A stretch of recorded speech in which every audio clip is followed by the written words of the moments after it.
حضرت واصف علی واصف سے کسی نے سوال کیا کہ اس سال کا محرم آیا ہے تو شہادت امام حسین علیہ السلام کے بارے میں کچھ ارشاد فرمائیں۔ اس سوال کے جواب میں حضرت واصف علی واصف نے ارشاد فرمایا کہ پہلی بات تو یہ ہے کہ اس سال کا جو محرم ہے شہادت اس میں نہیں ہوئی، بلکہ شہادت کا واقعہ پہلے کا ہے۔ جن لوگوں کا امام علی مقام علیہ السلام کے غم سے تعارف ہے، ان کو تو ہمیشہ کے لیے غم ہے، وہ تو ہمیشہ کے لیے محرم میں داخل ہو گئے۔ غم والے انسان کے لیے ہر موسم ہی غم کا موسم ہے۔ اگر کسی پر کوئی غم گزرے، کوئی عزیز یا رشتہ دار فوت ہو جائے، اور اگر اسے کہو کہ یہ جو غم آج تم پر گزر رہا ہے تم اگلے سال اس کی یاد ملا لینا، تو وہ مانے گا نہیں۔ سفرنگ والے کے لیے every season is a season of suffering, غم والوں کے لیے ہر دن غم ہی کا دن ہے۔ امام علیہ السلام والوں کے لیے ہر ہفتہ ہی امام علیہ السلام کا ہے۔ وہ جو موسمی بخار ہوتا ہے اس سے میرا تعلق نہیں ہے۔ کسی کی یاد میں دن منانا صرف جمعیت اسلام کے لیے ہے تاکہ مسلمانوں کو اپنی تاریخ یاد رہے، اس کا غم سے کوئی تعلق نہیں۔ غم والوں کے لیے غم ابدی ہے، غم لازوال ہے، غم ان کے لیے عرفان کا باعث ہے۔ دل بگیر دامن سلطان اولیاء یعنی حسین ابن علی جان اولیاء علیہ الصلوۃ والتسلیم، جن کے لیے یہ واقعہ عرفان کا راستہ ہے، یہ راستہ اگلے سال کیسے کھلے گا؟ اگر آپ صاحب عرفان ہیں تو یہ راستہ آج سے ہی کھلے گا۔ عرس پر اپنے مرشد کا نام صرف متولی یا مجاور مناتے ہیں، اور جو محبوب ہوتے ہیں ان کا مرشد کے ساتھ روز ہی یوم وصال ہوتا ہے۔ اس لیے اگر امام پاک علیہ السلام آپ کو محبوب نہ ہو تو ان کی یاد نہ منایا کرو۔ اگر کوئی محبوب ہو تو یاد کا تعلق دل کے ساتھ ہے۔ اگر دل میں غم آ گیا ہے تو غم کو سیزن کے حساب سے مت منایا کرو۔ اب آپ دیکھو کہ مسلمان 5 وقت نماز پڑھتا ہے، لیکن مومن نماز پڑھتا ہے ہمہ وقت۔ مومن مسجد سے باہر ہو تو مسجد میں آنے کی تمنا رکھتا ہے، اور کچھ مسلمان ایسے ہوتے ہیں کہ اگر مسجد میں ہو تو مسجد سے باہر جانے کی تمنا رکھتے ہیں۔ تمنا سے ہی پتہ چلتا ہے کہ کوئی مسلمان ہے یا مومن۔ مومن کا دل کرتا ہے کہ ہر وقت مسجد میں بیٹھا رہے، لیکن اللہ کا حکم سمجھ کے بچوں کے لیے رزق کمانے باہر جاتا ہے۔ عام بندے کے لیے حکم ہے کہ مسجد جا کے نماز پڑھو، اور دوسرے کے لیے حکم ہے کہ مسجد سے جاؤ اور رزق کماؤ۔ اگر تمہیں یہ فرق سمجھ آ گیا تو امام علی مقام کی بات سمجھ آ جائے گی۔ دوسری بات یہ کہ امام علی مقام علیہ السلام کی یاد کو اس انداز سے منانا کہ ان پر ظلم ہوا ہے تو پھر ایک ظالم کو بھی ماننا پڑتا ہے، لیکن جو فقراء ہیں وہ کسی کو ظالم نہیں مانتے، وہ سبب کے قائل ہی نہیں ہیں، وہ مسبب کے قائل ہیں۔ اگر کسی کو پتھر لگے تو وہ کہتے ہیں کہ پتھر کو چھوڑو، بھیجنے والے کا نام بتاؤ۔ وہ دراصل تقدیر ہے، تو یہاں وہ رک جاتے ہیں، نہ پتھر سے جھگڑا اور نہ پتھر مارنے والے کے نام سے جھگڑا۔ وہ کہتا ہے کہ یہ مالک کی طرف سے ہوا ہے، اگر وہ خود ہے تو بسم اللہ۔ تیسری بات یہ کہ امام علی مقام علیہ السلام کا درجہ آپ لوگوں کے شعور میں نہیں ہے۔ آپ کہتے ہیں کہ ان کا درجہ صبر کی وجہ سے ہے، اور آپ بے صبر ہو جا رہے ہو، خود بے صبر ہو، اور جس کی یاد منا رہے ہو ان کا مقام صبر کی وجہ سے ہے۔ تم کہتے ہو کہ امام علی مقام علیہ السلام ایک عظیم ہستی سے، he was a great man, اور اگر مقام صبر کو مقام وحشت بنا لو تو تم پر امام علیہ السلام کی یاد منانا فرض نہیں ہے۔ جو لوگ تسلیم اور رضا کے قائل نہیں ہیں وہ لوگ کسی امام علیہ السلام کی یاد نہیں منا سکتے، اور جو لوگ تسلیم اور رضا کے قائل ہیں وہ امام علیہ السلام کی عظمت کے قائل ہیں۔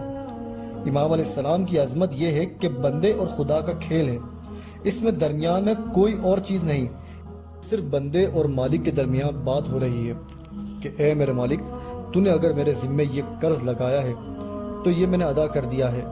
تاریخ میں وہ بندہ موجود ہے، یزید، اس کے بارے میں جو بھی کہو ٹھیک ہے، بلکہ وہ اتنا نامناسب نام ہے کہ اس کا نام ہی نہ لو، لیکن یہ جو امام پاک علیہ السلام کے ساتھ تسلیم اور رضا کا واقعہ ہو رہا ہے، یہ واقعہ اللہ کے اپنے حکم کے مطابق تسلیم اور رضا والوں کو کسی ایسے مقام سے گزارنا ہے جو دیکھنے والوں کے لیے ایک اعلیٰ مقام ہو۔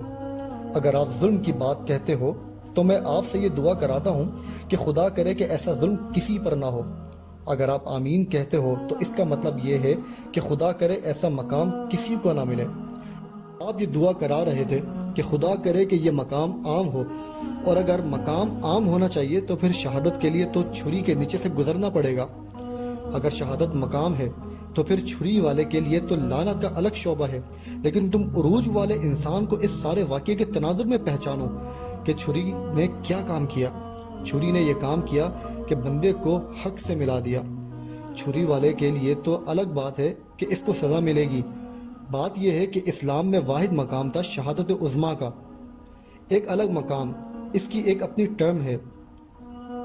اللہ تعالیٰ نے یہ مقام اس لیے رکھا ہوا تھا کہ دنیا کو پتہ چلے کہ اسلام کے اندر کتنے ایثار ہو سکتے ہیں، یعنی جوانوں سے لے کے شیخ خوار بچوں تک کی قربانی دی گئی۔ ان کو سبق یہ ملتا ہے کہ امام علیہ السلام کے کلمہ حق کہنے میں کوئی بھائی رکاوٹ نہیں بنا، بھانجا بھتیجا رکاوٹ نہیں بنا، اپنی اولاد رکاوٹ نہیں بنی، نہ اصغر علیہ السلام نہ اکبر علیہ السلام، اپنی جان رکاوٹ نہیں بنی۔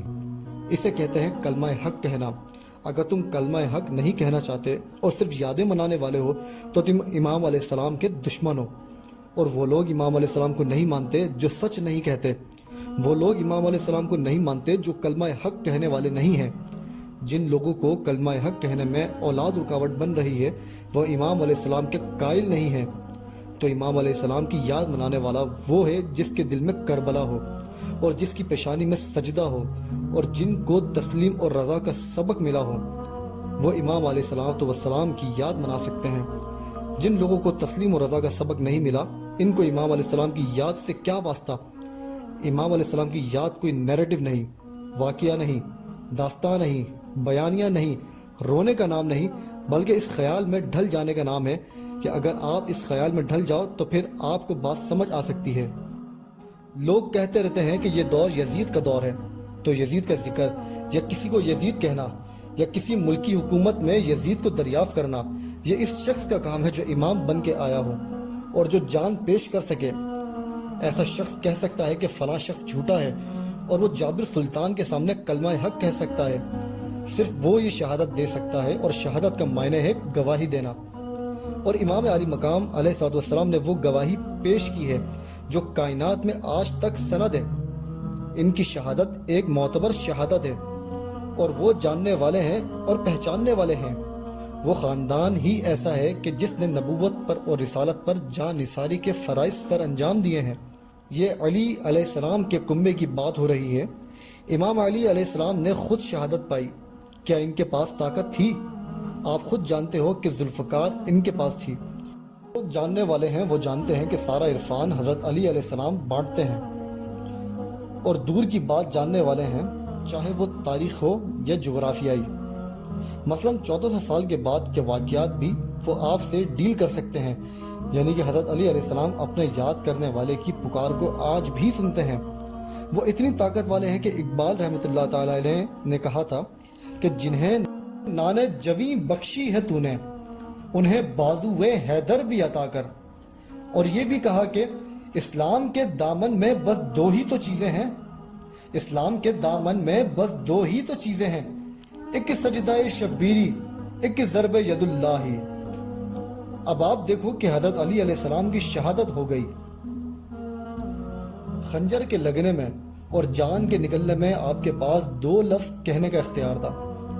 آپ اس دوران اللہ سے کوئی بات کر سکتے تھے، یا اسلام کے لیے دعا کر سکتے تھے، یا بچوں کو کوئی وصیت کر سکتے تھے، لیکن آپ نے دو لفظ یہ کہے کہ میں نے اپنے قاتل کو معاف کیا۔ جتنی طاقت والی وہ ذات تھی، اس سے زیادہ طاقتور یہ بات انہوں نے کہہ دی۔ اس کو کہتے ہیں شہادت، اور اسے کہتے ہیں امامت۔ اگر تم اپنے دشمن یا اپنے قاتل کو معاف نہیں کر سکتے تو تمہیں امام علیہ السلام کا نام لینے کا کوئی حق نہیں۔ علی علیہ السلام ان لوگوں کے امام ہیں جنہوں نے اپنے قاتلوں کو معاف کر دیا، اور ان لوگوں کے امام ہیں جنہوں نے اپنی قوت کے باوجود اللہ کے فیصلے کو تسلیم کرنے میں خاموشی اختیار کی۔ تو جس طرح نبی علیہ السلام خاتم نبوت کے ہیں، تو علیہ السلام خاتم خلافت کے ہیں۔ خلافت آپ علیہ السلام پر ختم ہو گئی۔ اگر نبی کریم علیہ السلام سب سے بعد آنے کے باوجود سب سے بڑے ہیں، تو وہ خلافت میں سب سے بعد آنے کے باوجود سب سے بڑے ہو سکتے ہیں۔ اس میں تفہیم اور تحقیق کی بات ہے کوئی نہیں۔ آپ روز ہی مشاعرے کرتے ہیں اور دیکھتے ہیں کہ بڑا شاعر آخر میں آتا ہے۔ وہ لوگ جو کہتے ہیں کہ ان کو پہلے آنا چاہیے تھا، یا وہ لوگ جو کہتے ہیں کہ ان کو بعد میں آنا چاہیے تھا، وہ ماننے والے وہ لوگ جو کہتے ہیں کہ ان کو بعد میں آنا چاہیے، وہ ماننے والے نہیں ہیں۔ جو امام علیہ السلام کی بات کو نہ مانے اور ان کے فیصلے کو نہ مانے، وہ امام علیہ السلام کے ماننے والے ہی نہیں۔ امام علیہ السلام نے جو فیصلے کر دیے ہیں، تم ان فیصلوں کو کیسے جھٹلاتے ہو؟ قوت والا جو بات مان گیا وہ تمہیں بھی ماننی چاہیے۔ روحانی لوگوں نے ان سے پوچھا کہ آپ نے بات کا مقام کیوں قبول فرمایا؟ آپ علیہ السلام کو تو پہلے آنا چاہیے تھا۔ تو آپ علیہ السلام نے فرمایا، سب سے بڑے نبی علیہ السلام بعد میں آئے ہیں، میں پہلے کیسے آ جاتا؟ لیکن مجھ سے پہلے مقام بھی اپنا ہی مقام ہے۔ اسلام تو ایک ہے اور تم نے اسلام میں بائیفرکیشن کر دی، تفریق کر دی۔ تمہارا امام علیہ السلام کی یاد منانے سے کوئی تعلق نہیں۔ غلام یزید کہنے والے دوزخ میں جائیں گے۔ جن لوگوں نے یہ نام رکھا، یا کوئی کہتا ہے کہ میں اپنے بیٹے کا ولیمہ محرم میں کروں گا، وہ سیدھا سادہ لانتی ہے۔ مسلمانوں کے جو تاریخی جذبات ہیں، چاہے وہ حقیقی نہ بھی ہوں، ان جذبات کو مجروح کرنے والا عرفان نہیں پا سکتا۔ اس شخص کو تو علم تو مل سکتا ہے لیکن عرفان نہیں مل سکتا۔ تو تمام طاقتوں کے باوجود حضرت علی علیہ السلام کی اپنی شہادت، امام حسن علیہ السلام کی شہادت اور پھر امام حسین علیہ السلام کی شہادت ہوئی۔ اسلام پر جانثاری کے یہ عظیم الشان اور یہ عظیم واقعات ہی دراصل اسلام کی اصل قوت ہیں۔ تو آپ اسلام کی اصل قوت کو نہیں پہچانتے اور امام علیہ السلام کی یاد کو تقریب کے طور پر مناتے ہو اور ریچول کے طور پر مناتے ہو۔ یعنی محرم آ گیا، لباس کالا کر لیا، واقعات خراب کر لینا، یا خیال کہیں اور نظر کہیں، دل افسردہ اور نظریں ادھر ادھر، ان تمام واقعات میں بڑی احتیاط چاہیے۔ غم کو غصہ نہ بناؤ۔ جو شخص غم کو غصہ نہ بنائے وہ امام علیہ السلام کا ساتھی ہے۔ غم کو غصہ بنانے والے نہ امام علیہ السلام کے ساتھی ہیں اور نہ اسلام کے ساتھی ہیں۔ غم کو غصہ وہ بناتا ہے جو کسی تقدیر کو نہیں مانتا، جو کسی خدا کو نہیں مانتا۔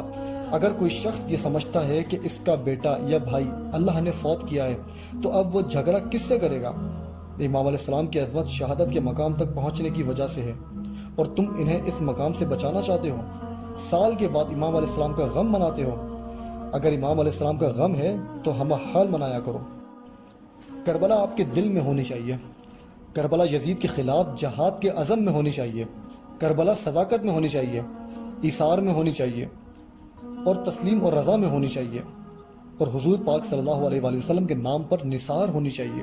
اگر آپ کے اندر یہ واقعات نہیں ہیں تو پتہ نہیں پھر آپ کیا مانتے رہتے ہو۔ آپ اس طرف رجوع کرو۔ رجوع کرنے والوں نے کربلا سنی نہیں بلکہ کربلا دیکھی ہے۔ اگر آپ کو یہ بات سمجھ آ جائے تو کربلا دیکھنے کی دعا کیا کرو، اور دعا کیا کرو کہ یا اللہ ہمیں کربلا دکھا اور کربلا کا فیض دکھا اور کربلا والوں سے ہمیں نسبت عطا فرما۔ باقی جو واقعہ ہے وہ تو کتابوں میں موجود ہے اور ہر سال بیان ہوتا رہے گا، اور بیان کرنے والا ہر دفعہ آپ کو نئی بات بتائے گا۔ کرنے والا غم کو سامعین پر تھرسٹ کرتا جائے گا۔ غم کو تھرسٹ نہیں کرنا چاہیے۔ جس طرح امام علی مقام علیہ السلام اللہ کی رضا کے وارث ہیں، اسی طرح امام علیہ السلام کے غم کے وارث بھی پیدا ہوتے ہیں، جو کہ پڑھنے سے نہیں بنتے۔ وہ ان کی طرف سے خود بخود توجہ ہوتی ہے اور عنایت ہوتی ہے اور رہنمائی ہوتی ہے، اور آپ علیہ السلام کے فالوور آپ علیہ السلام کو فالو کرتے ہیں، اور آپ علیہ السلام کے چاہنے والے آپ علیہ السلام کے ماننے والے ہوتے ہیں۔ جو چاہنے والا اور ماننے والا نہیں، وہ یاد کیا منائے گا؟ اس لیے آپ امام علیہ السلام کے فنکشن کو، عمل کو مانو اور پہچانو۔ اسی طرح پھر آپ کو بات سمجھ آئے گی۔ دعا کرو کہ آپ کو کچھ عرفان مل جائے۔ عرفان مل گیا تو پھر آپ کو یاد آئے گی۔ سنی ہوئی بات آپ کہاں تک یاد رکھو گے؟ آپ اتنی بات یاد رکھو کہ داغ سجود تیری جبی پر ہوا تو کیا، وہ سجدہ کر کہ روئے زمیں پر نشاں رہے۔